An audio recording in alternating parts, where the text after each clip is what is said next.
আসসালামু আলাইকুম। আমন্ত্রণ জানাচ্ছি জাগো ফুটবলে। আপনাদের সাথে আছি মমতাজ শাহিন রুম্পা। শুরুতেই জানাবো আপডেট।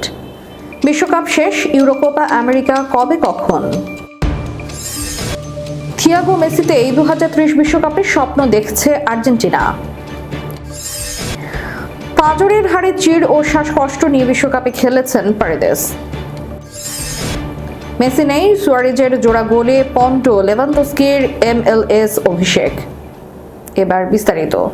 আর্জেন্টিনা ও স্পেনের ফাইনালের মহারণের মধ্য দিয়ে পর্দা নেমেছে 2026 ফুটবল বিশ্বকাপের। মেগা এই টুর্নামেন্ট শেষ হতেই অনেকেরই প্রশ্ন, প্রিয় দলকে ট্রফির লড়াই দেখতে আবার কতদিন অপেক্ষা করতে হবে?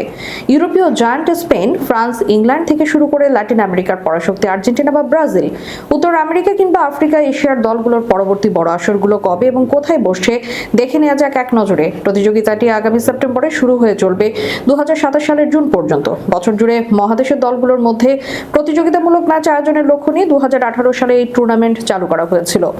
যোগ্যতা অর্জনকারী দলগুলো আগামী সেপ্টেম্বর, অক্টোবর ও নভেম্বর মাসে দুটি করে গ্রুপ পর্বের ম্যাচ খেলবে। কোয়ার্টার ফাইনালের ম্যাচগুলো অনুষ্ঠিত হবে 2027 সালের মার্চে।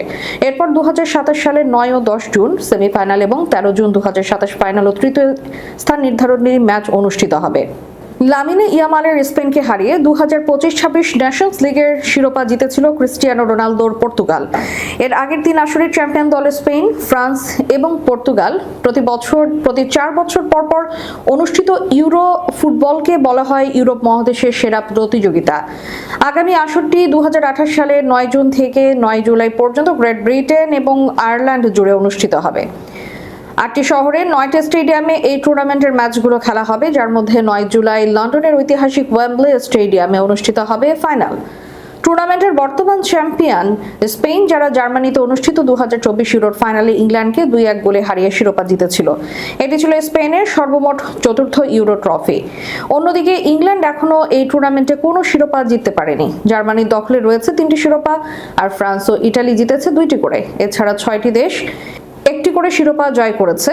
দক্ষিণ আমেরিকার 10টি দল Argentina, Bolivia, Brazil, Chile, Colombia, Ecuador, Paraguay, Peru, Uruguay এবং ভেনেজুয়েলার জন্য পরবর্তী অফিসিয়াল প্রতিযোগিতা হতে যাচ্ছে 2028 কোপা আমেরিকা। লিওনেল মেসি ও আর্জেন্টিনা এই প্রতিযোগিতার পরপর দুবারের চ্যাম্পিয়ন, যার মধ্যে যুক্তরাষ্ট্রে অনুষ্ঠিত 2024-26 অন্তর্ভুক্ত রয়েছে। 16টি দলের সেই টুর্নামেন্টে কনকাকাফ অঞ্চল থেকে 6টি দল অংশ নিয়েছিল।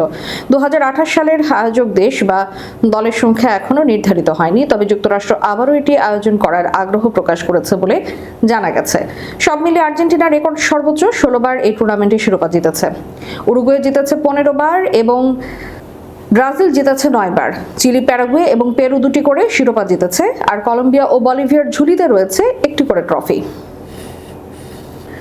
4 বছর আগে কাতারের মরুভূমিতে যখন সোনালী ট্রফিটি উঁচিয়ে ধরেছিলেন লিওনেল মেসি, তখন অনেকেই ভেবেছিলেন ওটাই মহা তারকার শেষ বিশ্বকাপ।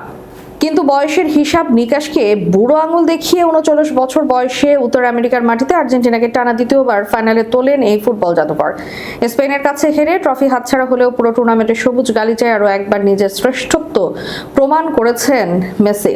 2030 সালের বিশ্বকাপ যখন বসবে তখন মেসির বয়স হবে 40। ওই বয়সে বিশ্বমঞ্চে মহাতারকাকে দেখার সম্ভাবনা ক্ষীণ বললেই চলে, তবে ভক্তদের আশা হারানো মানা। কিংবদন্তি মেসিকে হয়তো পাওয়া যাবে না, কিন্তু তার জ্যেষ্ঠ পুত্র থিয়াগো মেসিকে আকাশী নীল জার্সিতে দেখার রঙিন স্বপ্ন এখন থেকেই বুনতে শুরু করেছে কোটি আর্জেন্টাইন সমর্থক। বর্তমানে 13 বছরে পা রাখা থিয়াগো ঘিরে নেট দুনিয়ায় একটি বেশ চমকপ্রদ গাণিতিক হিসাব ঘুরে বেড়াচ্ছে। 2030 সালের ঐতিহাসিক শতবর্ষপূর্তি বিশ্বকাপে থিয়াগোর বয়স হবে 18 বছর। সেই হিসেবে তরুণ এই ফুটবলার যদি তার সামর্থ্যের ধারাবাহিকতা ধরে রেখে দ্রুততম সময়ে পেশাদার ফুটবলে আত্মপ্রকাশ করতে পারে, তবে বাবার সঙ্গে জাতীয় দলের ড্রেসিং রুম বা মাঠ ভাগ করে নেওয়ার অভাবনীয় দৃশ্যটি বাস্তবে রূপ নেওয়া অসম্ভব কিছু নয়। বর্তমানে যুক্তরাষ্ট্র ভিত্তিক মেজর লিগ সকারের দল ইন্টার মায়ামির যুব একাডেমিতে ফুটবলের পাঠ নিচ্ছে থিয়াগো। ইতোমধ্যে দলটির অনূর্ধ্ব 14 দলের হয়ে শিরোপা উঁচিয়ে ধরেছে সে। ফ্লোরিডার ক্লাবে থিয়াগোর প্রতিটি পদক্ষেপের উপর তীক্ষ্ণ নজর রাখছে ভক্তরা, যারা চান মেসি রাজত্ব ফুটবলের আঙ্গিনায় চিরস্থায়ী হোক। জন্মসূত্রে থিয়াগো স্পেনের জাতীয় দলে খেলার সুযোগ পাওয়ার সম্ভাবনা থাকলেও নিজের সিদ্ধান্ত নিয়ে আগে স্পষ্ট বার্তা দিয়ে রেখেছেন সে। একাধিক সাক্ষাৎকারে থিয়াগো নিজেই জানিয়েছে, স্পেনের আহ্বান থাকলেও বাবার দেখানো পথ ধরে আর্জেন্টিনার জার্সি দিয়ে খেলাই তার একমাত্র স্বপ্ন। জাতীয় দলের হয়ে বাবার দেখানো পথে চলার এই ইচ্ছাই এখন 2030 বিশ্বকাপকে ঘিরে বিশ্বজুড়ে ছড়ানো আর্জেন্টাইন ভক্তদের প্রধান আশার জ্বালানি। মেসি পরিবারে অবশ্য ফুটবলের চর্চা কেবল থিয়াগোতে সীমাবদ্ধ নয়, তার দুই ছোট ভাই মাতেও ও চিরো ফুটবলের প্রাথমিক সিঁড়িতে নিজেদের মেধার জানান দিচ্ছে। তবে ফুটবল বিশ্লেষক ও ভক্তরা এক বাক্যে বলেন, বাবার অর্জিত হিমালয় সম উচ্চতায় স্পর্শ করা যে কোনো সন্তানের জন্যই কঠিন পরীক্ষা। তাই তরুণ থিয়াগোর উপর শুরুতেই কোনো অযাচিত চাপ তৈরি না করে ভক্তদের কেবল এই সম্ভাবনাটুকু উপভোগ করার পরামর্শ বিশেষজ্ঞদের। বিশ্বকাপ ফাইনালের পর বিশ্ব ফুটবলের সবচেয়ে বিতর্কিত নাম লিয়ান্দ্রো পারেদেস। আর্জেন্টিনার এই ডিফেন্সিভ মিডফিল্ডার ফাইনাল শেষে স্পেনের গাভির এক মন্তব্য শুনে মেজাজ হারিয়ে তাকে ধাক্কা মেরে মাঠে ফেলে দেন। সে ঘটনা নিয়ে আলোচনা সমালোচনা এখনো চলছে। তবে এবার অন্য এক কারণে খবরের শিরোনামে পারেদেস। তিনি নাকি পাঁজরের হাড়ে চির ও শ্বাসকষ্ট নিয়ে বিশ্বকাপের নকআউট পর্বে খেলেছেন। ইএসপিএনের আর্জেন্টাইন ক্রীড়া সাংবাদিক আরেভালো এই চাঞ্চল্যকর তথ্য প্রকাশ করে। পরে একাধিক আন্তর্জাতিক সংবাদ মাধ্যম এই নিয়ে প্রতিবেদনও করেছে। প্রতিবেদন অনুযায়ী শেষ 16 থেকে শুরু করে ফাইনাল পর্যন্ত পারেদেস পাঁজরের চোট নিয়ে মাঠে নামেন। কিছু সময় তার শ্বাস নিতেও কষ্ট হচ্ছিল, তবে বিশ্বকাপ চলাকালে বিষয়টি গোপন রাখা হয়েছিল, কারণ প্রতিপক্ষ তার এই দুর্বলতার সুযোগ নিতে পারত। গুরুতর চোট নিয়েও পারেদেস ছিলেন আর্জেন্টিনার মাঝ মাঠের অন্যতম সেরা পারফর্মার। বিশ্বকাপের শুরুতে তিনি একাদশে নিয়মিত ছিলেন না, কিন্তু দলে ভারসাম্য আনতে কোচ লিওনেল স্কালোনি তাকে শুরুর একাদশের সুযোগ দেন। তিনিও কোচের সেই আস্থার প্রতিদান দেন। এছাড়া 4টি গোলের সুযোগ তৈরি করেন পারেদেস। রক্ষণে 9টি ট্যাকেলের মধ্যে 8টিতে সফল হন, 8টি ইন্টারসেপশন এবং 13টি ক্লিয়ারেন্স করেন। চোটের কারণে মাঝে মাঝে শ্বাস নিতে কষ্ট হলেও তার পারফরম্যান্সে সেটির কোনো প্রভাব পড়তে দেখা যায়নি।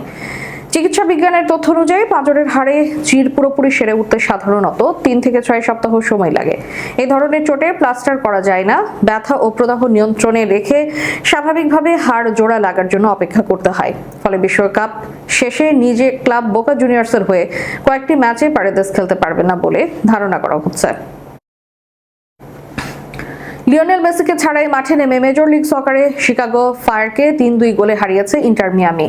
আজ অনুষ্ঠিত এই ম্যাচে 2টি গোল লুইস সুয়ারেজের। ম্যাচের শেষ দিকে জয়সূচক গোলটি গ্ল্যামমেগের। মিয়ামির এই জয়ে শিকাগো ফায়ারের হয়ে রবার্ট লেভানদস্কির MLS অভিষেকটা সুখকর হলো না। বিশ্বকাপের ফাইনালে গত রোববার রাতে স্পেনের বিপক্ষে 1-0 গোলে হেরেছে আর্জেন্টিনা। সে ম্যাচে খেলা মেসি ও রদ্রিগো দি পলকে ছাড়াই মাঠে নামে ইন্টার মিয়ামি। দলের অধিনায়ক ছিলেন উরুগুয়ে কিংবদন্তি সুয়ারেজ। স্প্যানিশ চ্যাম্পিয়ন বার্সেলোনা ছেড়ে শিকাগো ফায়ারে যোগ দেওয়া 37 বছর বয়সী পোলিশের স্ট্রাইকার রবার্ট লেভানদস্কির এটি ছিল MLS এর প্রথম ম্যাচ।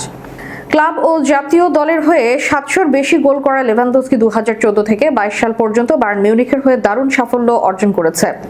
শিকাগোর জার্সিতে অভিষেক ম্যাচে শুরুর একাদশের হয়ে 63 মিনিট খেলেন, তবে ম্যাচের নায়ক 20 বছর বয়সী প্রেস্টন। ইন্টার মিয়ামির যুব একাডেমি থেকে উঠে আসে এই ফরওয়ার্ড বদলি হিসেবে নেমে 87তম মিনিটে জয়সূচক পেনাল্টি করেন। 14তম মিনিটে লেভানদস্কির নেওয়া শট প্রতিপক্ষের রক্ষণে আটকে যায়। তবে 4 মিনিট পরে এগিয়ে যায় শিকাগো ফায়ার, সেটাও ইন্টার মিয়ামির আত্মঘাতী গোলে।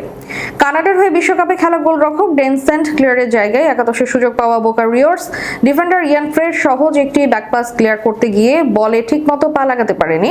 তার পাশ কাটিয়ে বল গড়িয়ে জালে ঢুকে যায়। 27তম মিনিটে পেনাল্টি থেকে গোল করে সমতা ফেরান সুয়ারেজ। এরপর 51তম মিনিটে জার্মান বের্তেরামের দারুণ এক ব্যাকহিল পাস থেকে গোল করে ইন্টার মিয়ামিকে এগিয়ে দেন। 67তম মিনিটে দক্ষিণ আফ্রিকার ডিফেন্ডার বুসো গোল করে শিকাগো ফায়ারকে 2-2 সমতায় ফেরান। তবে শেষ হাসি ইন্টার মিয়ামি। 87তম মিনিটে লুইস সুয়ারেজের কাছ থেকে নেওয়া কাছের দূরত্বের শট গোলরক্ষক ক্রিস ব্রাডি ফিরিয়ে দিলে ফিরতি বলে ভলিতে জাল খুঁজে নেন প্রেস্টন গ্ল্যামবেক। ইন্টার মিয়ামির জার্সিতে এটি তার প্রথম গোল। শেষ করার পূর্বে সংবাদ শিরোনামগুলো জানাবো আরো একবার। বিশ্বকাপ শেষ, ইউরোকোপা আমেরিকা কবে কখন? থিয়াগো মেসিতে এই 2030 বিশ্বকাপের স্বপ্ন দেখছে আর্জেন্টিনা। পাঁজরের হাড়ে চিড় ও শ্বাসকষ্ট নিয়ে বিশ্বকাপে খেলেছেন পারেদেস। মেসি নেই, সুয়ারেজের জোড়া গোলে পন্টো লেভানদস্কির MLS অভিষেক। এতক্ষণ আমাদের সাথে থাকার জন্য ধন্যবাদ। আল্লাহ হাফেজ।